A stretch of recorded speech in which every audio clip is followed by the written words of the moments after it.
Redistricting Board. It is Friday, June 25th, and we are noticed from 11 a.m. to noon. Welcome, everybody. We'll go ahead and start with introductions. Peterson? Introductions? Yes. Oh, okay. Forrest Dunbar. Felix Rivera. Jamie Allard. Excel. Crystal Kennedy. Christopher Constant. Suzanne LaFrance. TJ Presley. Peter Torkelson. And Jennifer Stark. And other folks in the room. Erica McConnell. And Jeannie Hartung, interpreter.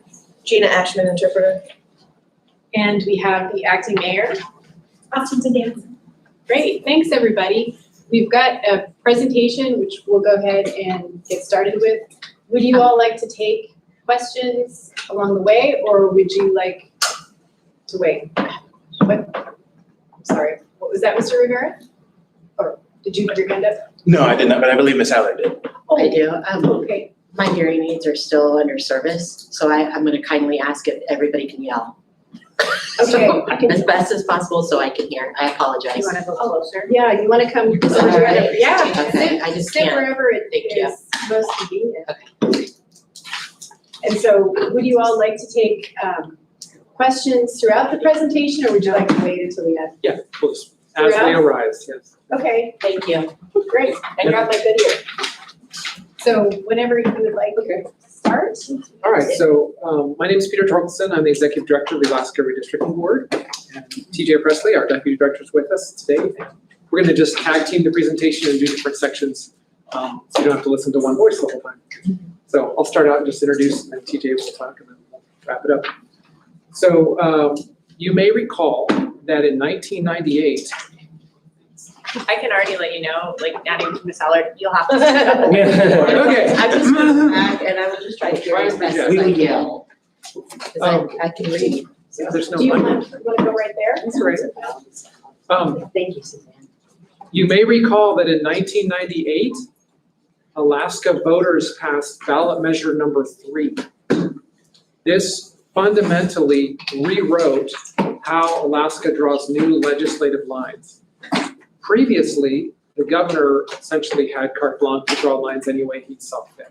He had a committee, but in the end, the governor just decided. So voters chose to create a whole new system, a 5-member board that was intended to be as independent from the political process as possible.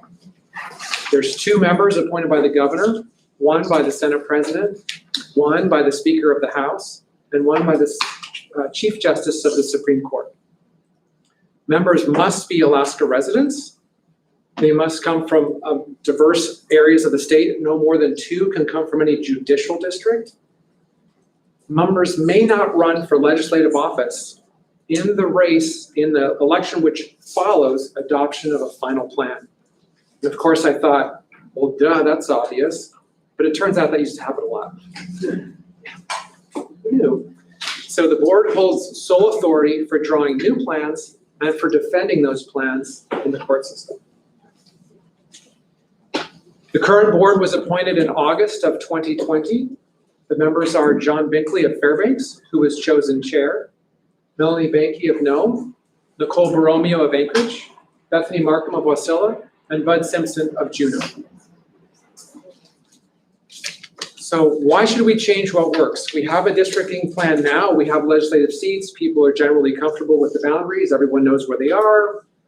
People who choose to be involved know who their representatives are. People who want to run for office know who they would run against and what district they would be in. Next slide, please. The reason is that the US and Alaska constitutions have an equal protection clause. And the courts have interpreted that to mean that we need to be as close as possible to 1 person, 1 vote.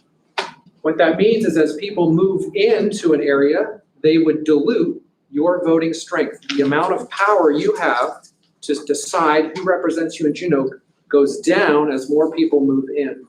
And let me just pause for one moment to note that we've been joined by Mr. Weddleton. Thank you. As if you live in an area where people are moving out of, the population's going down, then your vote's becoming more powerful. And over time, as Alaskans move all around the state and move in and move out, the amount of influence you have in the election will change. And so every 10 years, new lines must be drawn to readjust legislative districts so the populations are as close as practical. Next slide, please. I was astonished to learn that Alaska generally experiences 6% in-migration and 6% out-migration. This pattern has held over many decades, until just recently, as you'll see. Of course, some areas of the state churn more than others. Out where the seafood processing plants are and the Aleutians, there's a lot of turnover. Very few people who live there were born there. If you go to the Bethel census area, 88% of Alaskans who live there were born there. TJ is going to pick up now on our talk about population.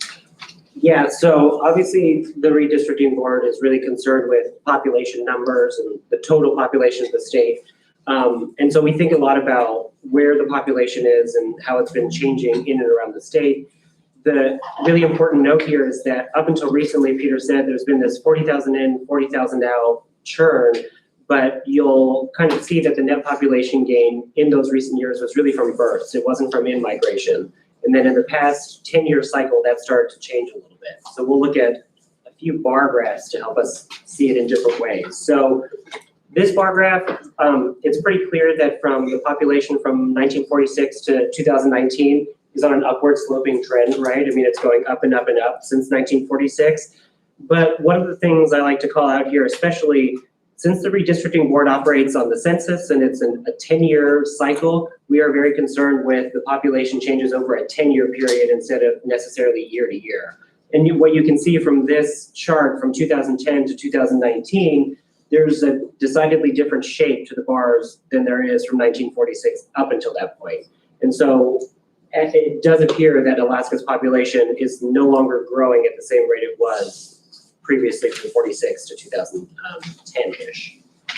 So we zoom in on another bar chart to kind of talk about the different drivers of population change. I think a lot of us know this story really well. Wartime drives population to Alaska. Military activity drives population to Alaska.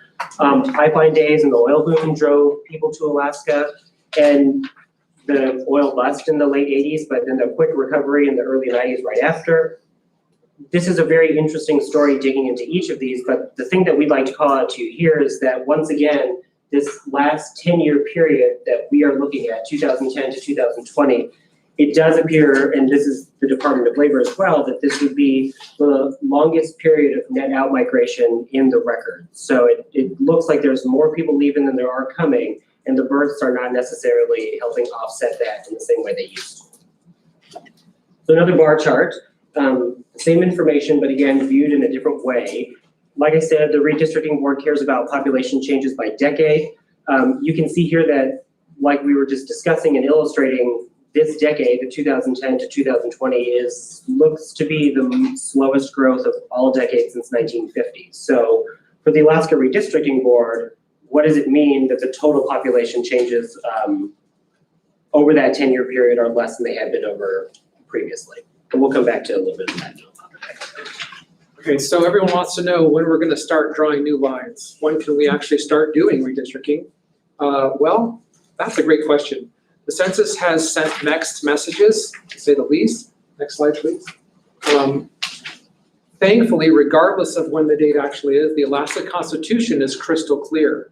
California has a fixed date, like they have to have a plan by June 15th or something. Thankfully, our Constitution doesn't say that. It says within 30 days of receiving the official census results, the board must adopt one or more proposed plans.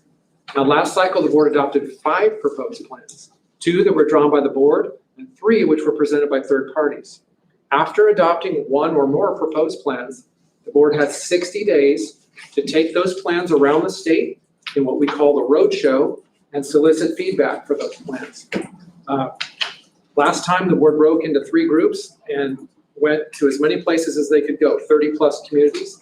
We expect a similar process this time. Of course, COVID, 2 months ago had a big question mark over that, but it looks to me like we'll be able to do that in person. So we have 90 days total, 30 plus 60. By day 90, a final plan must be adopted. Last cycle, the plan was adopted on day 87. So when do we get the data? Census tells us on the February 12th, September 30th. Then they got sued by the state of Ohio. And they started waffling. You can go to our website, click census info, and read the emails they sent yourself and decide if you can figure out when the data is going to come. We don't really know. There has been a trend in the last several weeks with census reaffirming the August 16th date. We're operating as if we're going to get data, better to be ready early than late, by the second week of August. Now, we'll take some time to process that data into our software, but we're looking, we believe, at a mid-August receipt of data. Next slide, please. So in a normal cycle, today, well, last week, we would have adopted a final plan. Normally, we get the data in March, final plan mid-June. The Constitution provides any litigation brought against the plan must be brought within 30 days. So the litigation deadline would be mid-July, normally. Next slide, please. If we get the data August 24th, this is completely hypothetical, we would have a final plan adopted by at least November 22nd. Therefore, the deadline for litigation would be just before Christmas, December 22nd. Next slide. If we get the data at the end of September, which is the drop dead, you will absolutely have something by September. Sure.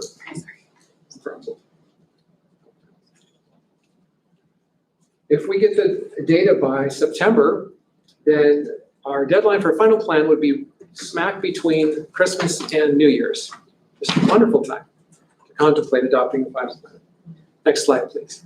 Regardless of whether we get the data in August or September, the litigation window between the time when litigation has to be filed and the deadline for any candidates who want to file is severely compressed. Normally, that would be almost a year. Instead, it's going to be 4 months, maybe 5 months. The board is aware of this problem. There's nothing we can do to change it. We know that it creates uncertainty in the minds of people who may want to run for office. If there's litigation brought against the plan, which district seat am I going to be in? You may not know. And we hope to draw a fantastic plan that doesn't draw any lawsuits, in which case everything would resolve itself. But reality is most plans do draw a lawsuit from someone. Next slide, please. So here's a sort of flowchart timeline. Go ahead and flip it. Oh yeah, flip the next one. This is the first 30 days, an extremely compressed time period. We have to both receive all the data and also analyze it for population changes and come up with more proposed plans. Next slide. And then we have 60 days to break into groups and take it all around the state. This is a rough timeline based on the best that we can calculate at this time. So this cycle's unique. As we noted, there's relatively, basically just slightly more than about one legislative seat's worth of growth. So instead of trying to draw a new plan with essentially 6 new seats worth of population, now it's only 1. That's unique to our cycle. The whole COVID delay is unique to our cycle. There's a lot of things about the cycle that are unique, and we're going to address the challenges as best we can. We have a website, akredistrict.org. There's several ways you can get involved there. If you give me your name and email address, then we'll add you to the email list. Click on the Stay Informed to get involved. And we send out an email anytime there's new news about redistricting. When there's going to be a board meeting, for example, we have our first in-person board meetings next Monday, Tuesday, and Wednesday. It's a work session for software training. It's the first time I will have met most of our board members in person.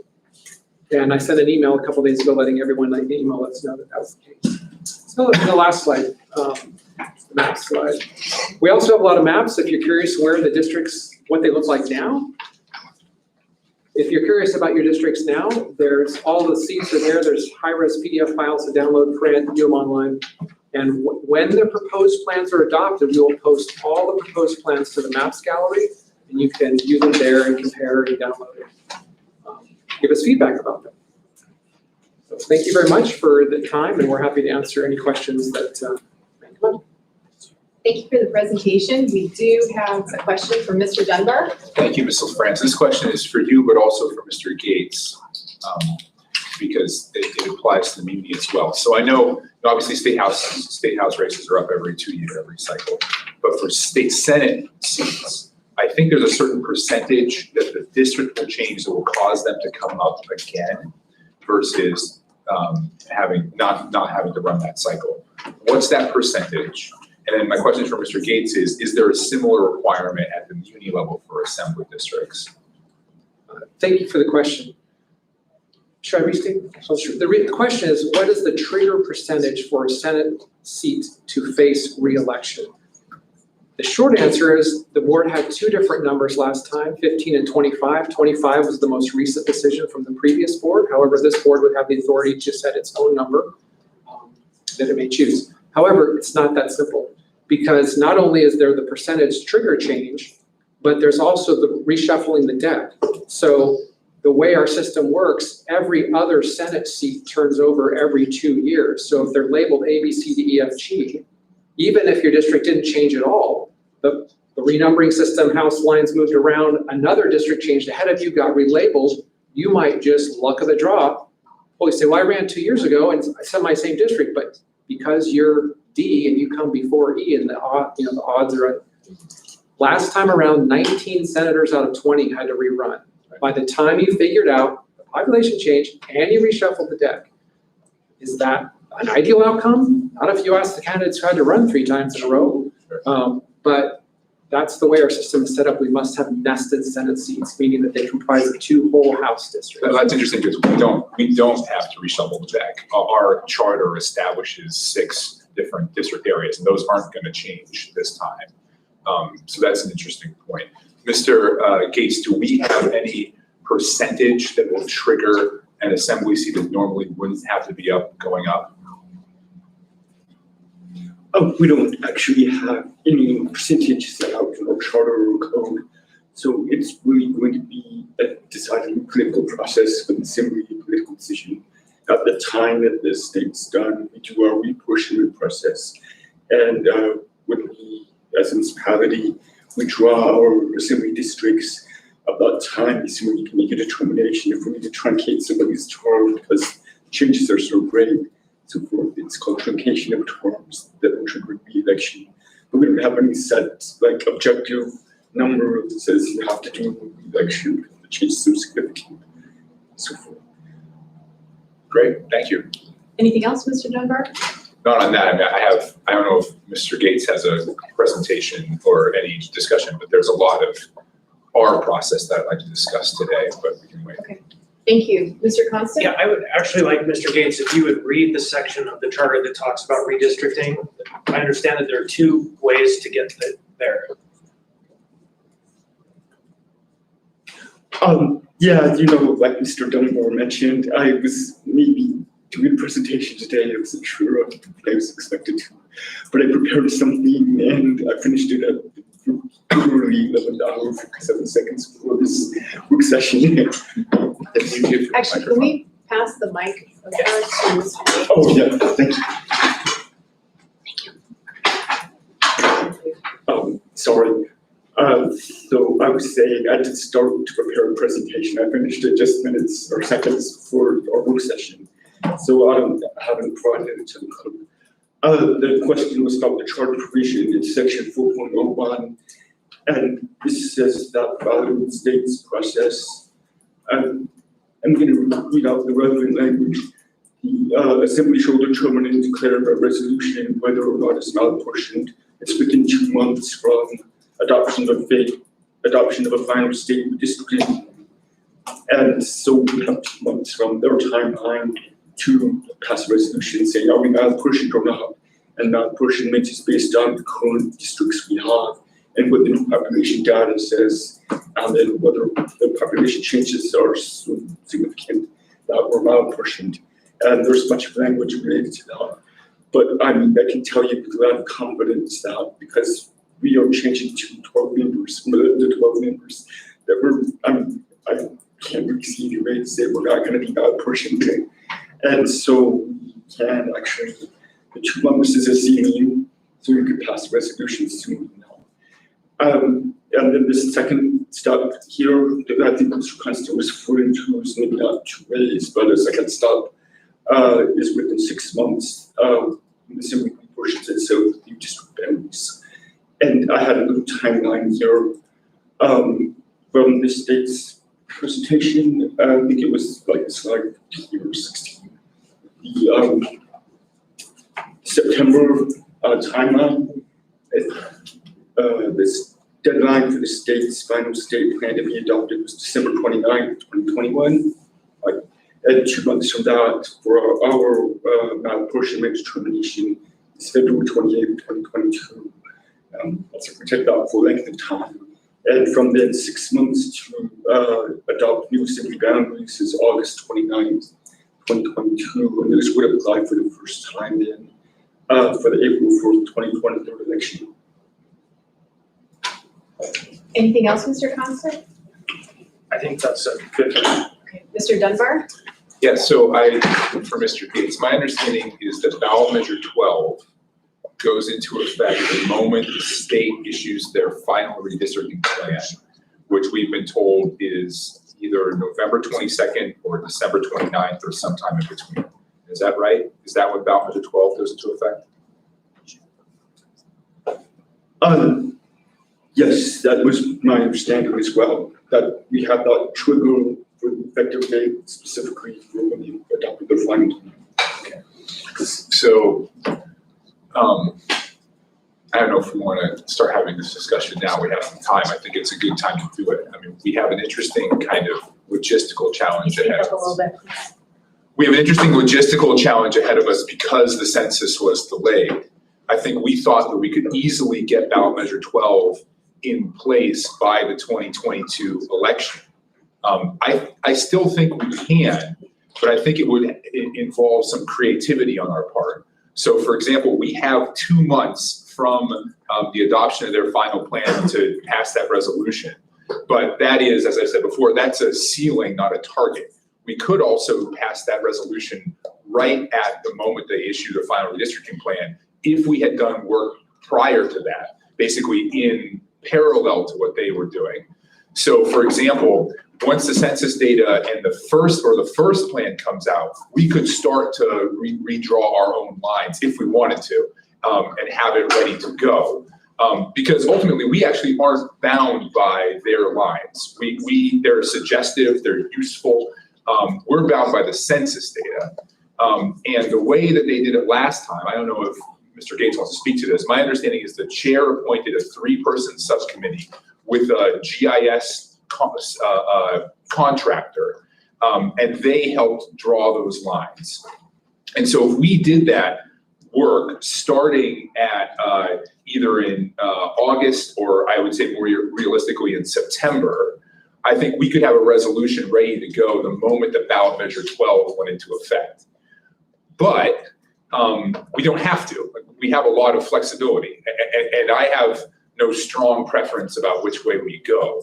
But I will say the one thing that I think is legally the case is even if we redraw those new lines, it doesn't mean that every assembly seat is up again.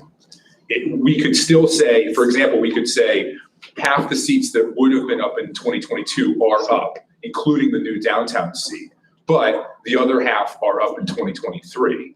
Or we could declare that all the seats are up in 2022. And I think it's a decision by the assembly. I don't think anything legally compels us to put every assembly seat up, because our requirements are not the same as the state's. Thank you, Mr. Dunbar. I guess I would ask Mr. Gates if anything I said was false. Okay, so we'll go to Mr. Gates, and then we have Ms. Allard and then Mr. Constance next. Mr. Gates? No, I think that everything I heard Mr. Dunbar say is correct. I would just add that rather not rushing, but trying to get this on a quick timeline to be ready for the April 22 election, we need to be recognizing of, I guess, the process and when it begins. So those vacancies, I think, are second week of January, around there. So we want to have new boundaries passed at least a month before that, I would think, so that we can see exactly which districts have what vacancy, because these boundaries are changing. We have a downtown district that's going to be increased significantly, and then other districts that will be decreased, and exactly where people are living and who wants to run, who know where we are, which district you're in, and to values in place. And that, I think, relates also to, and probably not my concern or the citizen's concern, that's APOC concern, is we start campaigning. So someone knows they want to run in 2021 and the 2022 election. They have these APOC requirements. So, I mean, that's probably helpful for the campaign. It's not something that I think it's really relevant to citizens' concern for. We push the district's timeline. Thank you, Mr. Gates. Do you have a follow-up on that? Yeah. Yes, Mr. Dunbar? Another option I want to put on the table is we could work through this diligently and still not realistically get the plan in place in time for what the clerk needs to do. So there's also a world in which we know what the new boundaries are going to look like, but we don't put them into effect until 2023. And then some of us that would run in 2022, unfortunately, would be running for basically a one-year term, if that makes sense. So you'd run, and then you might have to come up again in 2023, or you might end up finding yourself outside your district, if that makes sense. So if you lived on the edge of your district, you might run in 2022, knowing you had a one-year term, and then in 2023, your district would no longer exist. I think that's another legal option that we have. Thank you, Mr. But Dunbar. I'm not, does that sound right, Mr. Gates? It sounds right. Okay. Okay, thank you, Mr. Gates, Mr. Dunbar. Ms. Allard, and then Mr. Constance, and then Ms. Zalatel.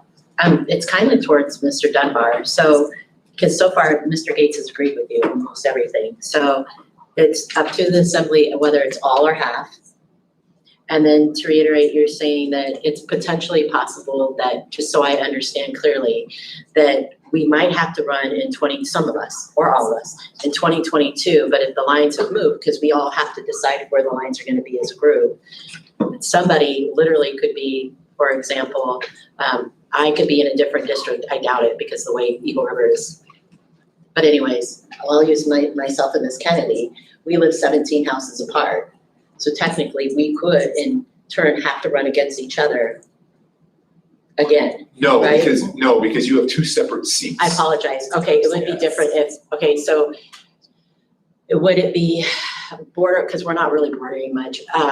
Okay, then the line could move from Midtown District and west to the point where somebody in west who was already an assembly person would have to run against somebody in Midtown.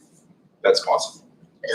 I mean, it's But not. it's possible. Our districts are so large that I don't think it's going to be super common the way it is with state house districts. Yeah, because the state. But our districts are large enough, and most of us live like, unless you live right on the edge of your district, which I happen to, and this is. Which I happen to as well. I have Can you looked imagine into, you have to run against Eagle River people? it would be extremely difficult to draw a district where I had to run against Eagle River people. You'd have to bring in East Well, High we used School. to be in South Anchorage. Yeah, We but, used to have districts that was 6. yeah, I mean, I think that there is a world in which some of us living on the edge of our districts would find ourselves with the decision of whether or not to run against one of our colleagues, or if we have that one-year term like I described, run for a one-year term and then decide whether or not you want to run against one of your colleagues. Okay. Anything else, Ms. Allard? It sounds like we have a lot of options. We It'll do. be fun. Mr. Constance? Thank you. So Mr. Dunbar suggested he doesn't have a strong feeling which way to go, one way or the other, next year, this year. I am gonna say on behalf of my constituency, I have a very strong feeling that the sooner we do this, the better, because I need a partner. Everyone else has a partner and I don't. The people on the charter now recognize that it's fair and right that I have a partner, and so time is of the essence in this conversation. I just want to put that on tape. And it's not political in my perspective of why, it's fairness. It's just simple fairness. Thank you, Mr. Constant. We have Ms. Zalatel and then Ms. Allard. Yeah, I have a question for Chris.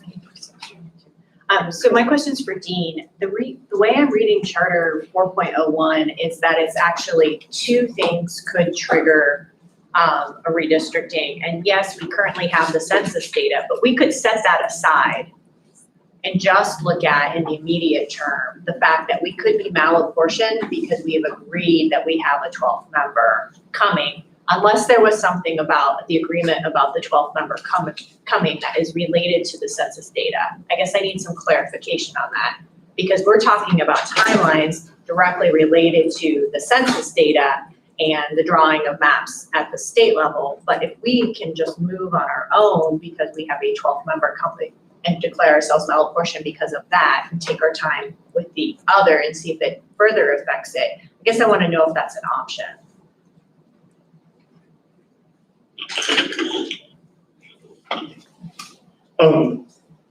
To make sure I understand, there's two parts in the charter. One is we portion whenever we're malapportioned, and that's one trigger, and the other trigger is valid adoption of the random districting plan. And that's correct, you're reading it correctly. I think that the determination of malapportionment you can do based on data, but you're looking at the 2 months.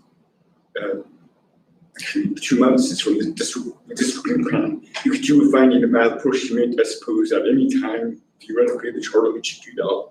You need to have good data that shows that it's malapportioned. And malapportioned is a term of art, of course.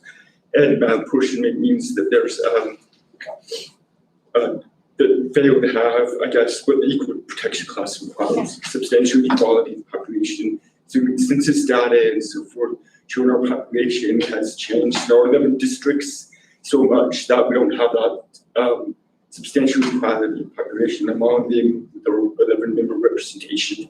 And that would be like a 10% deviation. And that's what case law says is presumptively malapportioned. And I'm kind of mixing terms here. But if you have a 10% deviation in, for example, your district from the 2010 numbers, you could, I guess, theoretically say that, oh, we're malapportioned. I think that there's a lot of different ways to interpret which population you're using, your voting age population and total population. There's a lot of things to look at, so it's a lot more complicated, I think, than simply saying we changed a lot.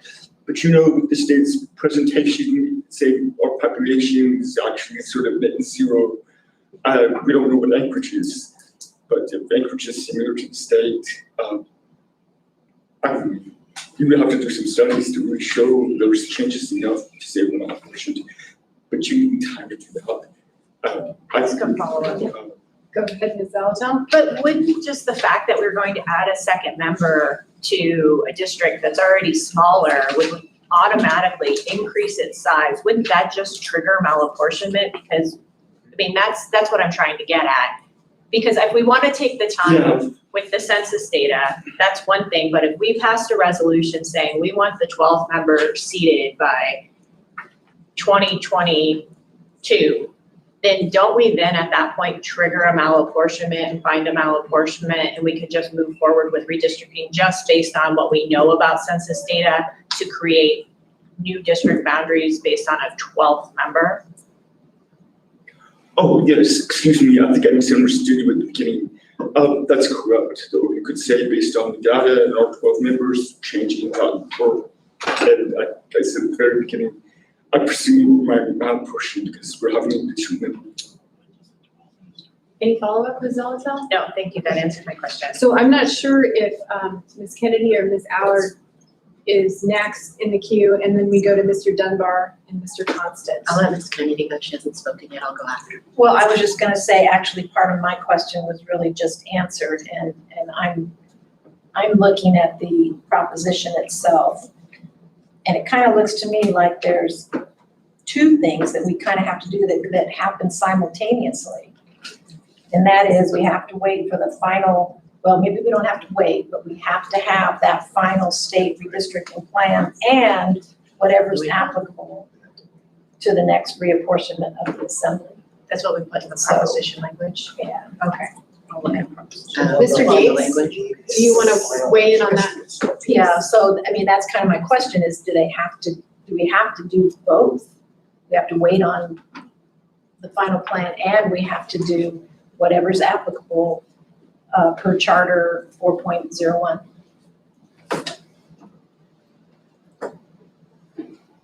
I want to read this Brooks bond. I'm sorry, that. Should we go ahead and go through the queue, Mr. Gates, or do you wanna? No, I'm ready. Wasn't sure how much time. Yeah, it's effective, the change to the 12 districts effective upon the adoption of the final state. I think that we prevent you from being ready for that ahead of time. No, but you just couldn't really take the action, I think, until that trigger event occurs. Having everything in order and the data plan comes to. Anything else? Ms. No, I Kennedy? think that's good. I think, we still have some things to decide about that, but it just kind of tells us the parameters that we really are working with here, so. Thank you, Ms. Kennedy. Ms. Allard, and then Mr. Dunbar, and then Mr. Constant. So my question's more directed with Mr. Constant. So do you know the population of downtown? Is it about 18, I thought? Yeah, it's 20. Okay. I mean, it's. So then what we would be looking at, because I understand where you're coming from now, that because I, in the past, thought it was, you're gonna add 1 to the population of 25, but that wouldn't actually happen. So we would then have to consider evening out our districts, and that you would be coming up almost to 40 to 45,000 people. I know we let about 51 in our district, and somehow everybody would have to sort of pull from other districts. Right. So I respect the fact that you're like, the sooner the better, so I agree with you on that, so. That's great. Yeah, I don't care. Whatever. Thank you. Thank you, Ms. Allard. So Mr. Dunbar, Mr. Constant, and then Mr. Weddleton. Yeah, I think that it's been covered, but I kind of want to reiterate what Ms. Zolotel said and Ms. Kennedy said. I think the way those relate is, my interpretation is, I sort of agree with Mr. Gates. I don't think we're actually going to be malapportioned for reasons of the census. I don't think our districts change by more than 10%. I could be wrong, but except because of ballot measure 12. But I don't think we can pass that ballot apportionment resolution until that moment that ballot measure 12 lets us do it. Like, I don't think we can actually declare ourselves ballot apportioned because of ballot measure 12 until ballot measure 12 goes into effect.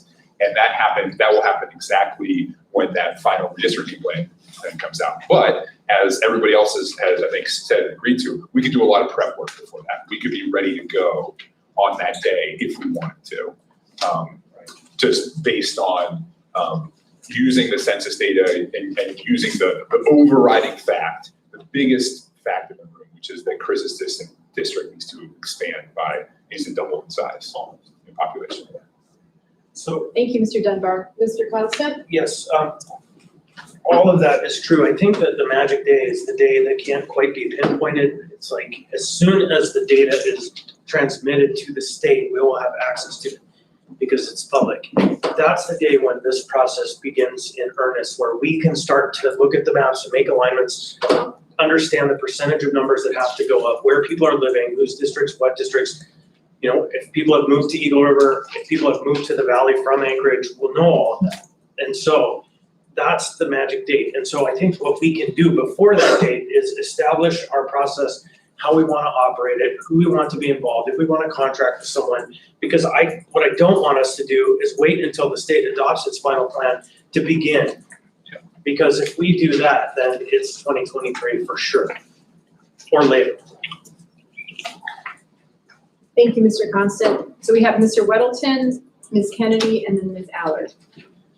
Well, Chris started at this point is, so how do we go about doing it? I heard someone say committee of 3, what are the parameters on who's on there? And, you know, if anyone up for re-election anyway, no matter what, in 22, should we be on that? That seems a little awkward. I mean, just, is there any guidance on how that committee is made? I think it's very, I'll let Dean speak. In my conversation with Dean, it sounds like there's almost no rules. Mr. Gates, you want to weigh in on that piece, Now there is. if there's guidance? You know, I would like to do some reading before I would comment, but I'm not entirely familiar with how that occurred in 2010, which you said sounds correct. I think we follow the rules in terms of a chair being able to from the subcommittee and things like that. I don't want to talk about that. That's looks. Thank you, Mr. Gates. Mr. Weddleton, did you have anything else? I don't know, it's a big decision, you know, because, you know, people have filed for my seat.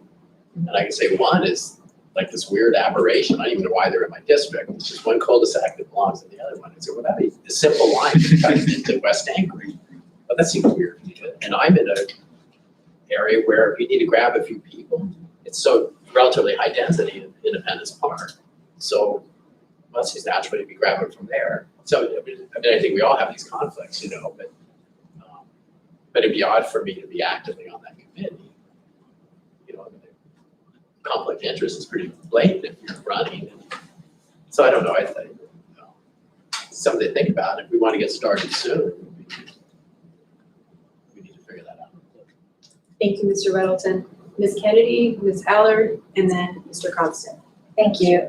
Actually, just, I guess, a quick comment, or when we were talking about being really close to a boundary, living really close to a boundary, I mean, that's happened to me before too, when we were part of the South Anchorage House and Senate District in Eagle River Valley. So anyway, I know how that gets kind of wonky sometimes, but I actually have a question for Peter and TJ, and this is a little bit off track, so you don't have to really go too far down this little rabbit trail, but I wanted to understand the difference between the Alaska, the Redistricting Board and the Alaska Boundary Commission.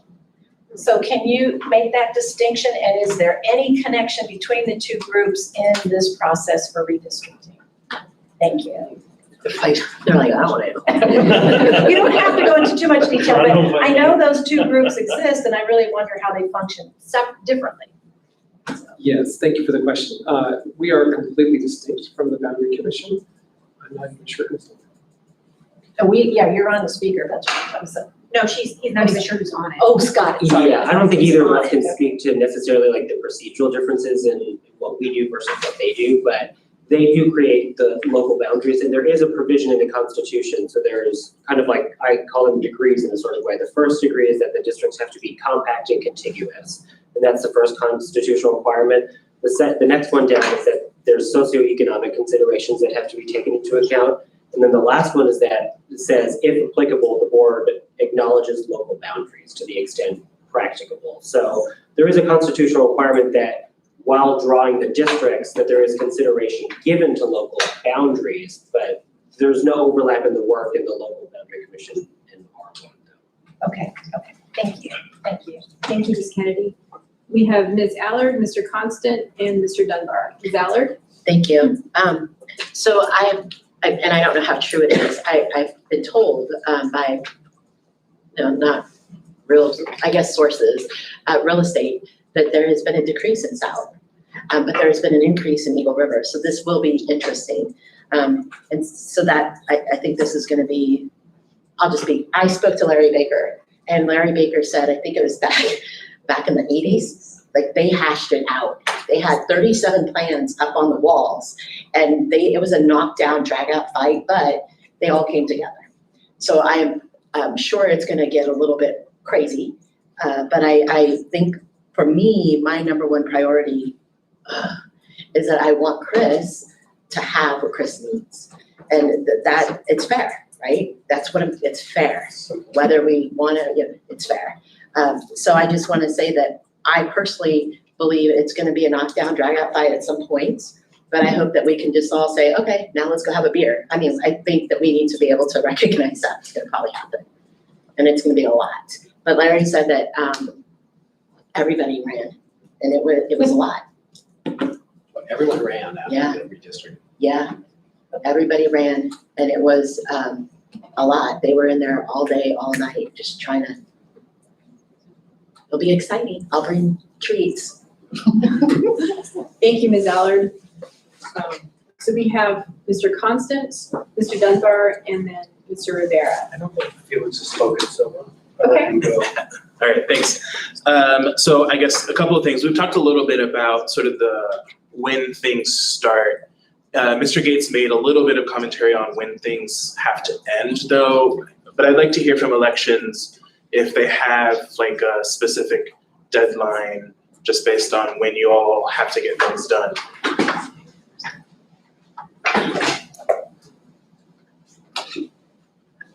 Through the chair, there are going to be a couple of deadlines. The most important one is the one that Mr. Gates mentioned, and that would be the filing for office or the notice of vacancies. And actually, Dean said the second week of January, but it could be the first week of January. Because, we moved all of those dates a week earlier.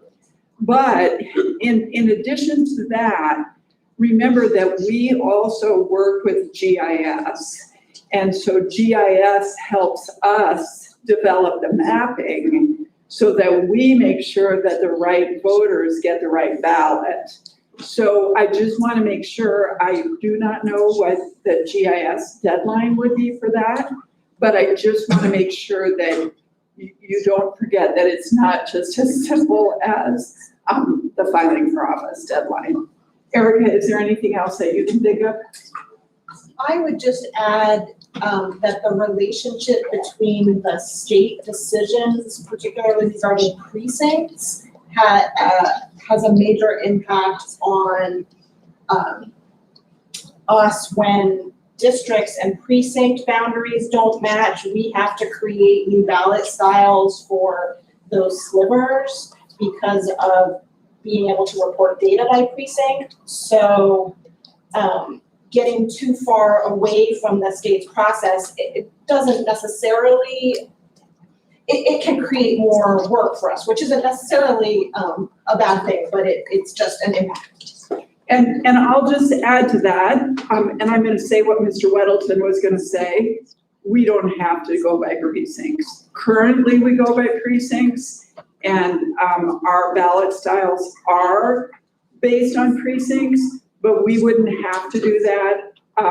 That's a historical part of voting, and some of you really like it, and other people do too, but we wouldn't have to. And even if you did end up with split precincts, we do have a split precinct now, 520, partly in downtown, partly in midtown. So it just means that, so for most precincts, let's say 600, there's one ballot style.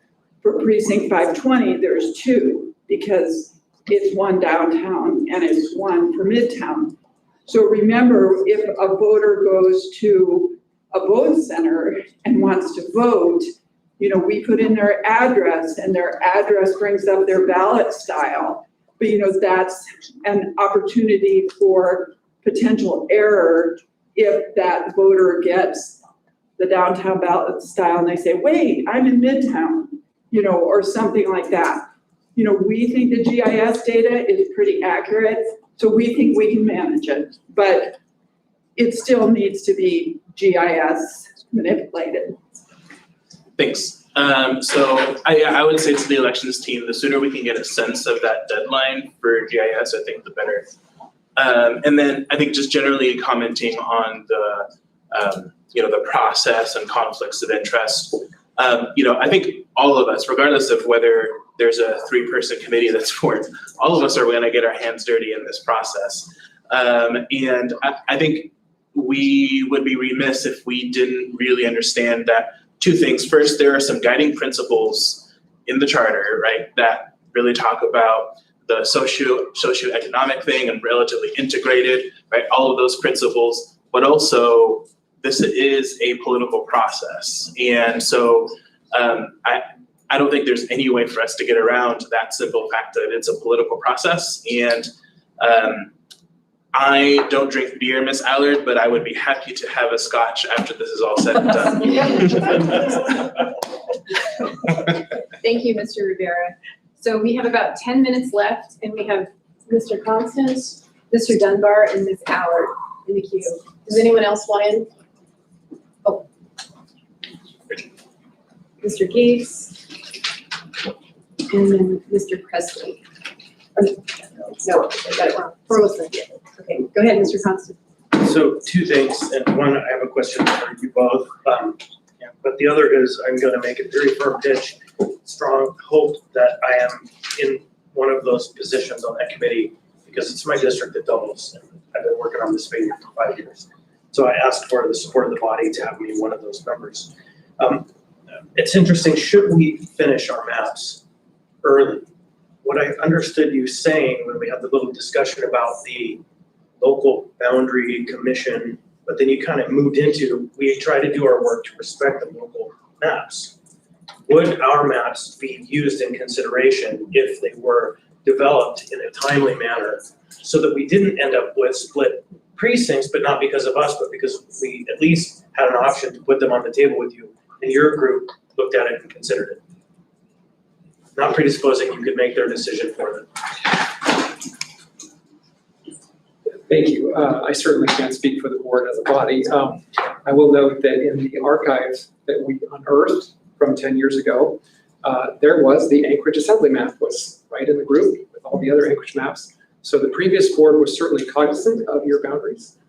And if you were to provide a map to the board, we would make it available for board members.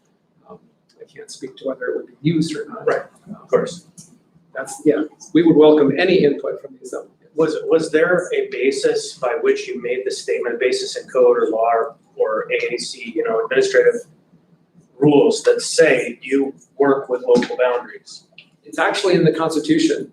So it's one of the principles lined out in the ballot measure, but it's not one of the mandatories are compact, contiguous, socioeconomically integrated to the degree practical, equal population, and then later on it says, and may respect natural watersheds. So if we can, we're supposed to follow a watershed, and local boundaries are in that class if you can. Thank you. So it's definitely something we take into account. But I wanted to, I'll just, if I could, just speak to this is an older version of the presentation. I wanted to note that there's a typo. The state population is correct on this slide, 733,391.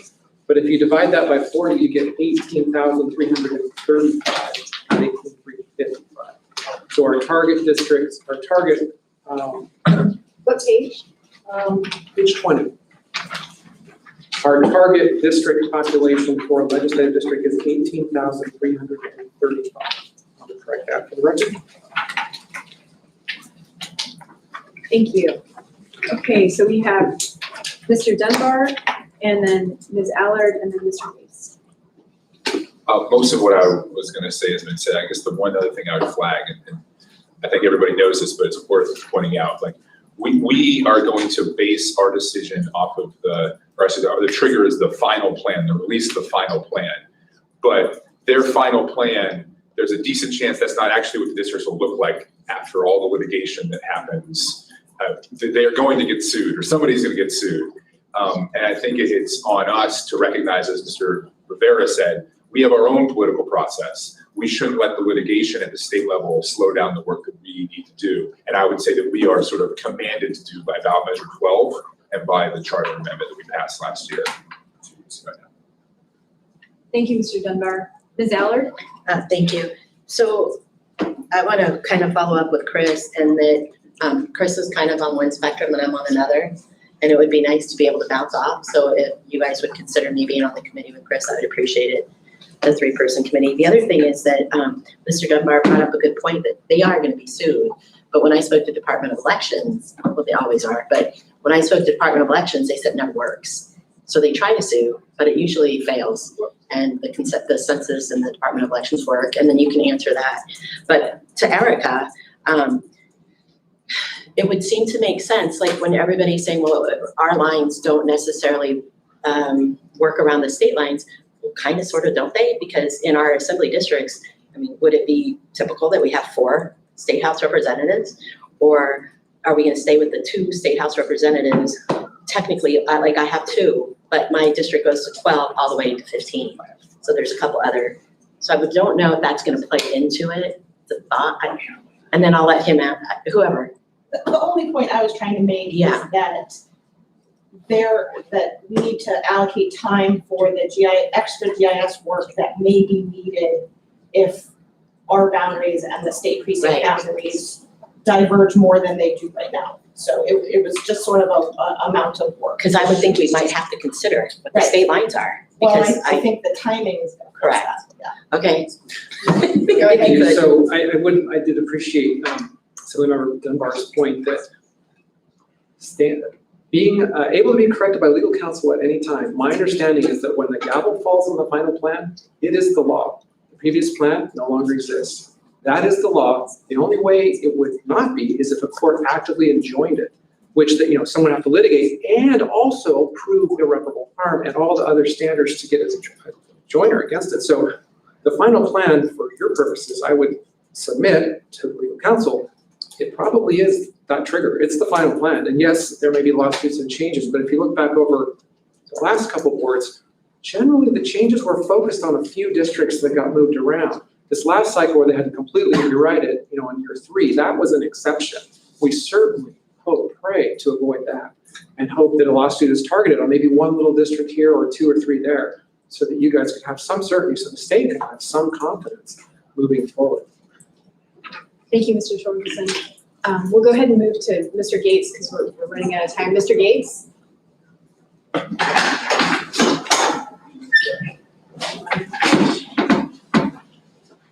Oops. I almost forgot my number. Come on. Good to see you. We said, the local boundary commission, their function is generally about determining, I think, boroughs, municipalities, boundaries, and I'm not so sure they would concerned about our local election districts. But that said, I just wanted to mention that one idea I heard was sending our 12-member district, 6 districts, 12-member boundaries to the redistricting board. But I think because of our effective date, that you couldn't send something that you actually took action on and adopted until the board's work is done. And then, so that was a comment, but I actually asked to speak because I had a question about litigation window. And I think that you already answered it, and I think that's what you meant. The litigation window is basically the time that a lawsuit can be filed and the planning board. But in research I've done in the past, that can go to an appeal or go back and again. So it can go on for a while. So I just wanted to understand what you meant by litigation window. Sure, thanks for the question. So there's a 30-day window to file litigation. If a lawsuit's not brought within 30 days, then any future claims would have no standing. So all that litigation that drug on 3 years last cycle could trace its genesis, its roots to that initial 30-day window when several lawsuits were filed. They all went back to that. There was no new lawsuit brought 2 years later. It just took that long to work its way through the initial litigation. Thank you, Mr. Torkelson. And before we go to Mr. Constant, I just wanted to check if either you, Mr. Torkelson, or Mr. Presley had any final comments? Nothing. No. Okay, so we'll go to Mr. Constant. Thanks. You just gave a number of examples of why there were broad litigation challenges and narrow, because there were lots of changes or not very limited. But I think the fact that we have basically 6 districts that are all going to change pretty dramatically puts us into that other category. And so, it's maybe it won't happen, but with big change comes big chance for road bumps. So I'm gonna put that out there. Because when you have little changes, great, no complaints. Thank you. Thank you, Mr. Constant. We still have 2 minutes left. If anyone has any questions or any final comments, we'll be obviously talking about this more soon. Mr. Peterson? Thank you, Madam Chair, and we could name the 3-member panel as a subcommittee of the Ethics and Election Committee, especially since 2 of the members that offered to be on the committee are already on that committee, so. Thank you, Mr. Peterson. Ms. Zalatel? Yeah, and I would, as the chair of the Ethics and Elections Committee with Mr. Peterson, and one who is turned out from filing for re-election, might be a good person to also work on this issue. Thank you, Ms. Zalatel. Okay, we are at, we're not at 12. We can always- Final comments? Otherwise, we'll go ahead and adjourn. Thank you all for coming. Have a great weekend. We don't have to shut the time. That's calling for the vote on the motion to extend them in.